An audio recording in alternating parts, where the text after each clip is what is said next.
The last few months of my life have been absolute hell. I would never wish this on anyone except my ex-wife, who I have now begun to hate. She is the most evil person I have ever had the misfortune of associating with. And I don't even know how I fell for someone as wicked as her. Maybe it's something she does. She just turned off her evil part and pretended to be an angel for years. Or maybe she wasn't pretending and she's now changed into a horrible woman. I don't know what it is, and I'm sorry if I'm rambling, but I need to get everything out. I haven't been able to say anything to anyone, and I haven't been able to ask for support. All my friends side with her over me, and it's all because of her. I, 44, male, got married to my now ex-wife Pamela, Pam, 39, female. These are fake names. 15 years ago, we met at a club and hit it off from there. We dated for around 2 years and then got married. As far as I can remember, the relationship was great. She never showed any red flags, and even her family seemed nice.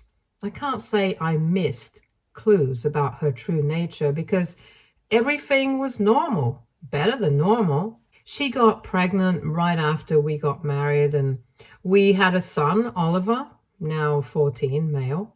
Within the year after Oliver was born, I noticed a change in her. It was slight at first, and I thought it was postpartum depression. That was a tough time for our marriage because I didn't know how to deal with her or her depression. I was willing to learn, but I wasn't perfect, and I admit that. In late years, she told me she felt unsupported by me, even though she knew I was trying.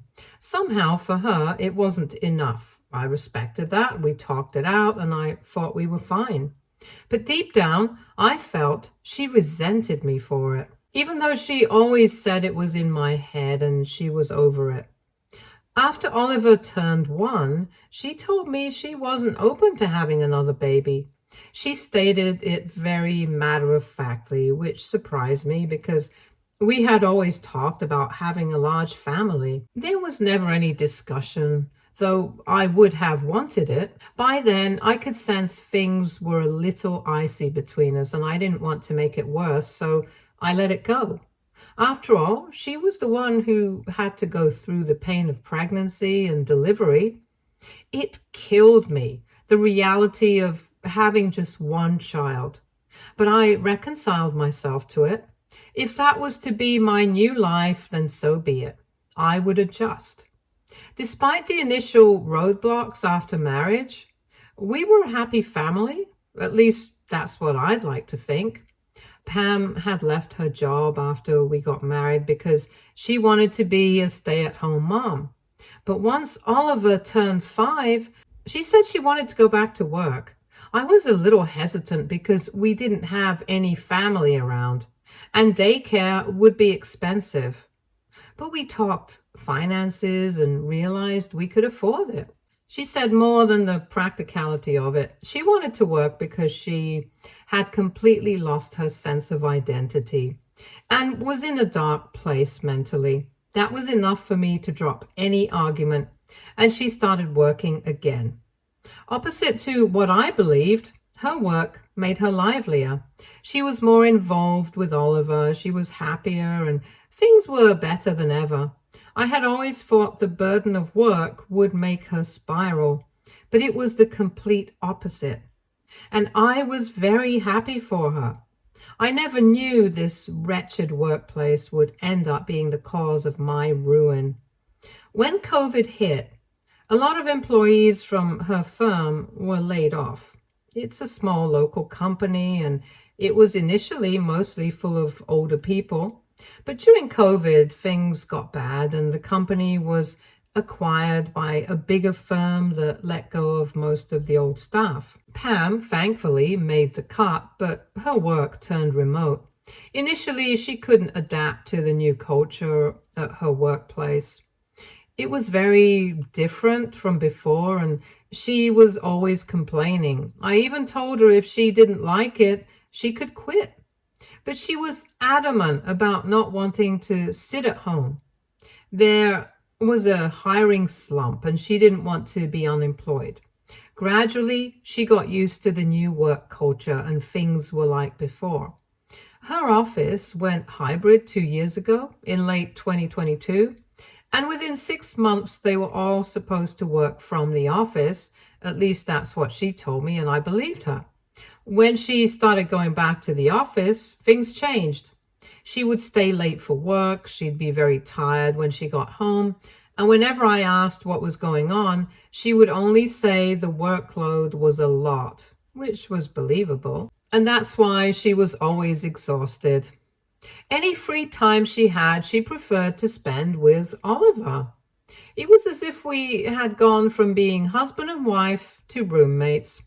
Any attempt I made to address the issue or remedy things was met with complete ignorance. It was very frustrating, and I've been stressed and annoyed for the better part of 2 years now. I tried everything. I suggested therapy. We went on vacations. I tried talking to her, but nothing worked. She just laughed and said I needed to accept she was getting old and things wouldn't be like they were before. And she was so good at convincing me that I was actually manipulated by her. She had gaslit me so bad that I began to see myself as the bad guy for wanting to have a functional relationship with my wife. So I just let it be, at least on the surface. But all of this was eating away at me, and I had a sinking feeling something was wrong. I had no reason to suspect her, no proof, no evidence of foul play, nothing. But part of me knew something was wrong and I had to do something to find out what it was. I hate to admit it, but I started checking her phone last year. For 2 or 3 months, I checked her phone almost every day. I thought I might find evidence of an affair or anything fishy. I checked her call logs, texts, emails, everything, but I never found anything. Soon it felt like every time I looked at her phone, I wanted to find something. At least then, I wouldn't feel so guilty about doubting her. But I never found anything. After 3 months, I realized maybe I was being paranoid and it was time to take things at face value. I knew nothing was wrong in the sense that she wasn't doing anything, and maybe this was how couples were when they got older. It wasn't ideal, not by far, but there wasn't much I could do other than accept it. So for most of 2023, things seemed okay. I wasn't stressed and paranoid about her all the time. I wasn't overthinking myself to death, worrying why she was behaving like this. Things even got a little smoother between us. We were spending more time together, and I finally began to feel the darkness was lifting from our marriage.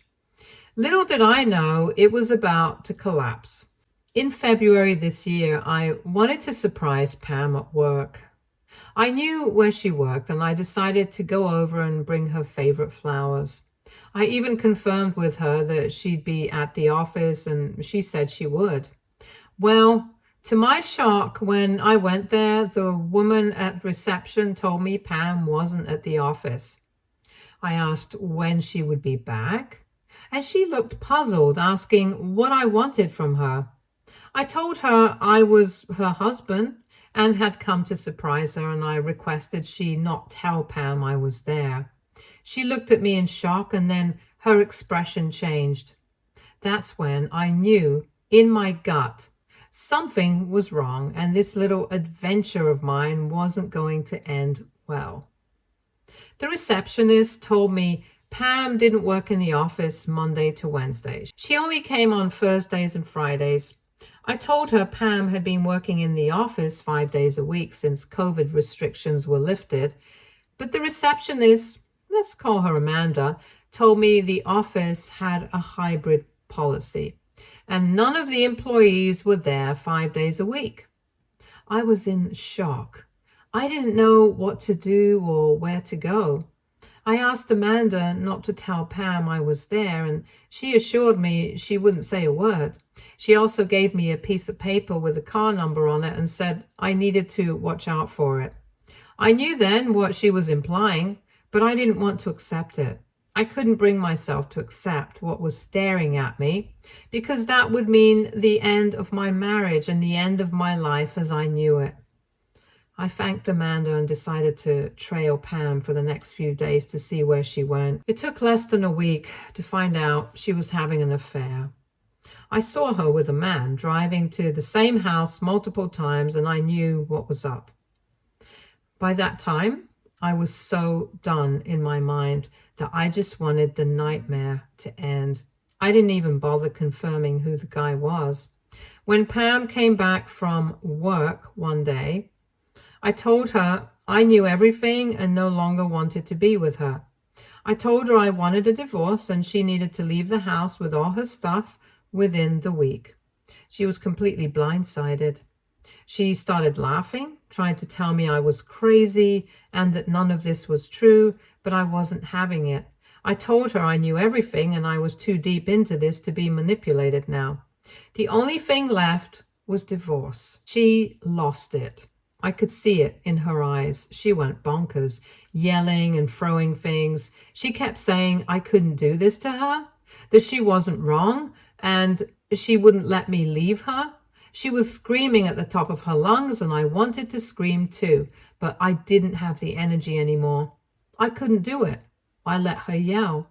She tried hard to get a reaction from me, but I didn't give her that satisfaction, and she grew more frustrated. Finally, when she realized I wasn't getting riled up and she couldn't manipulate me, she straight up banged her head against the wall. I got very scared and rushed to stop her from doing it again. She tried once more, and I knew I couldn't handle her alone. I called the cops, and the next 10 minutes were the most excruciating of my life. She was behaving like she had lost it, and it's too harrowing to even recount. I told the cops exactly what had happened and said I was worried and didn't want her staying in the house with me. They asked if I had family around, and I said no, but then she said she'd go and stay with Mark, her affair partner. That suited me best, and that was that. It was a long night, because all the while we were fighting, Oliver was in his room upstairs and he heard everything.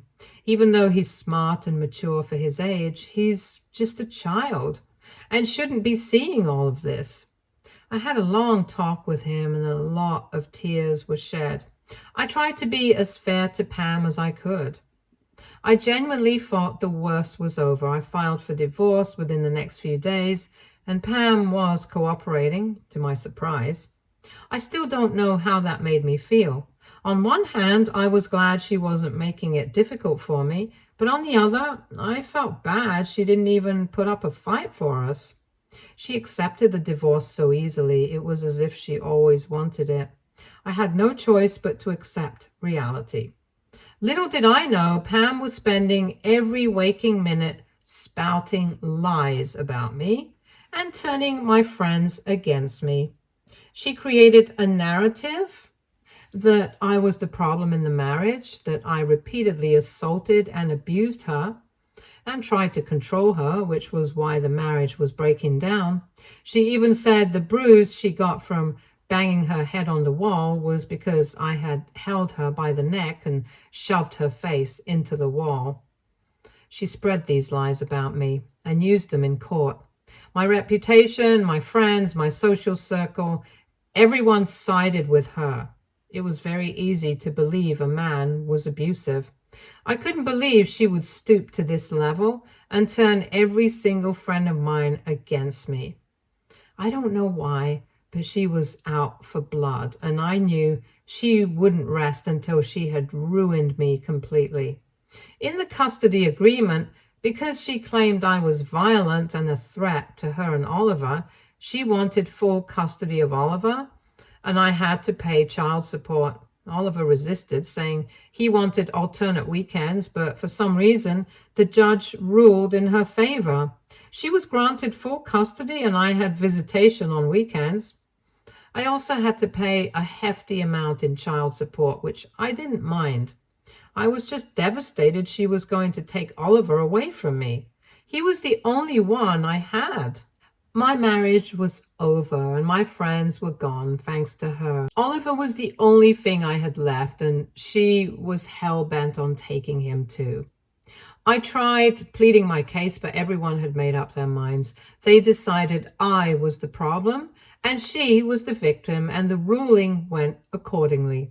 I didn't realize at the time that all of this would eventually help me. All I could feel was unbridled rage. Nothing made sense. And life wasn't worth living. Oliver was fed up with his mom, and I think when he saw just how low she could get, he lost all respect for her because 2 weeks later, he sent me something that changed everything. All this time, I had no idea who she was having the affair with. I knew his name, where he worked. They were co-workers, and that was enough. I never tried to find out more about him. But my genius of a son was done with his mother and her affair partner, and he decided to take matters into his own hands. 2 weeks after the divorce and custody were finalized, he sent me an email. In it were details that shook me to the core. The email detailed who the affair partner was and the fact that he was trying hard to cover up the affair because the blowback would be immense for both him and Pam. Pam had told everyone in the office that we were already separated and on the verge of getting divorced. Oliver overheard this while staying there and relayed it to me. The best part was that Mark was the son of the company's owner. So while that meant he was loaded, it also meant any transgression would be hot gossip in the firm. And the most wonderful part for me, completely disastrous for them, was that Mark's father didn't know about the affair. He certainly didn't know about Pam's divorce or the mess she created. This was too much ammo for me not to use. Had things been different, I would have wallowed in my own tears and let them be. But the mudslinging during the divorce process completely broke me and my social circle. Pam wanted to isolate me from everyone, including my son, so now I was going to get back at her. It could backfire, but at this point, I had nothing left to lose. Mark and Pam were already having problems, but Oliver didn't know why, and I didn't want him to get involved further. I told him he had done enough, and now he didn't have to do anything else. It's a pity he put himself in the middle of this. He's just a kid and shouldn't be gathering evidence for his wronged father to frame his mother. I never wanted this for him, but I also can't help it. I tried to keep the family together as long as I could, but I couldn't go further with a cheater. I emailed Mark's dad with all the details of the affair, the photos, the proof, everything, and said I prefer if we talked first before he took any action. I'm going to wait a few days for a reply, and if I don't get one, I'll have to find other ways to reach him. I'm not letting them off the hook easily, especially not Pam. She needs a taste of her own medicine. She needs to know what it's like to be completely socially rejected. Update 1. Mark's dad finally replied to my email. I don't think it was him, but rather his team, because the email sounded very formal and dry. At first, I thought he was going to ignore it and I wouldn't get my revenge. He asked to meet me at a nearby restaurant after 5 p.m., but I worried that this would be a dead end and nothing would come of it. The email just said, Mr. Anderson would like to meet you regarding your email. Part of me didn't want to go because I felt this was a dead end, but I made myself go. And I'm glad I did because now things are about to get exciting. When I sat there, it was awkward at first. It had to be one of the strangest meetings of my life. But we gradually started talking. I told him everything I knew about Pam and Mark's affair. I was very detailed in how I found out about it. I didn't mention Amanda because I didn't know if Mr. Anderson was on my side, and I didn't want her to get in trouble for trying to help me. He listened intently, asking a few questions here and there. He kept a straight face, and it was impossible to tell what he was thinking. When I finished, he told me he'd take things into his own hands. I was frustrated and asked whether I should expect any action or if it would just be left as is. I told him if he didn't plan to do anything, that was fine, but I'd appreciate knowing because I didn't want to hold out hope for any justice. My wife had failed me, the court had failed me, and my friends had failed me. I just wanted to know if I should expect anything at all. Mr. Anderson sighed deeply and said he understood what I was going through and that he would take Pam and his son to task. He said their firm had a strict no dating policy, and since Pam violated that, there would be serious consequences for her. He also said he had completely lost trust in Mark because he was tired of covering up his philandering ways. I told him, even though I didn't like the guy, Pam and Mark had been together for 2 years, and Mr. Anderson told me something that made me want to both laugh and cry. He said Mark had a fiancée of 5 years in another city whom he met Thursday to Sunday. All this drama with Pam was just that, drama. He was leading a double life, and Mr. Anderson said Mark's fiancée was a very sweet girl and he'd make sure her heart wasn't broken. He repeatedly told me not to worry and that he'd handle it.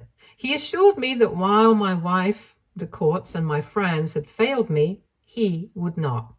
I honestly felt so relieved after talking to him, and I'm anxious for the storm that's about to come. The anticipation is killing me, but also giving me an adrenaline rush. As for Oliver, he doesn't know what I've done with all this information. He's a kid and shouldn't be part of this drama. I talk to him like things are fine. I know he's unhappy, and my repeated suggestions of therapy are being shot down by Pam, so I don't know what to do. I'm meeting him in a few days, and I'm thinking of quietly signing him up for therapy because he needs it. I don't want him to lose hope just because his mother turned out to be awful. He's too young for that. As his father, I'd have failed if I can't protect him from losing his happiness. Update 2. Has hit the fan and I'm here for the drama. Pam called me asking if I could take Oliver for the week because something was up at work, and I immediately knew what was happening. I got him, and that's when it got fun. 3 days into having Oliver with me, Pam called saying she needed my help, that she had lost her job, had nowhere to go. I asked what she meant, and she said things were rough and she needed a place to stay.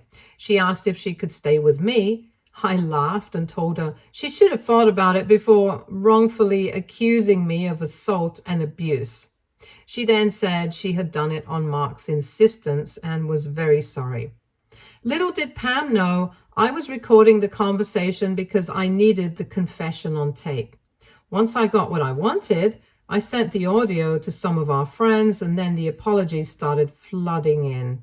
I had already told Pam she wasn't welcome in my house. She might have reached out to our friends, but as far as I know, none of them took her in. If her situation is that dire that she has nowhere to go, I think she and Mark have broken up.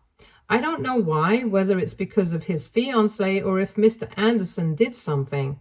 All I know is Pam is in a lot of pain now, just like I was a few weeks ago. Having Oliver back has made things so much better. We hang out a lot and he seems more relaxed here. I'm going to talk to my lawyer about the custody agreement again because Pam has no job or house, so she can't take care of him. Moreover, with the tape I have, maybe I can get full custody of Oliver. I'm not sure, but I'm not going to stop until I get my son back. Update 3.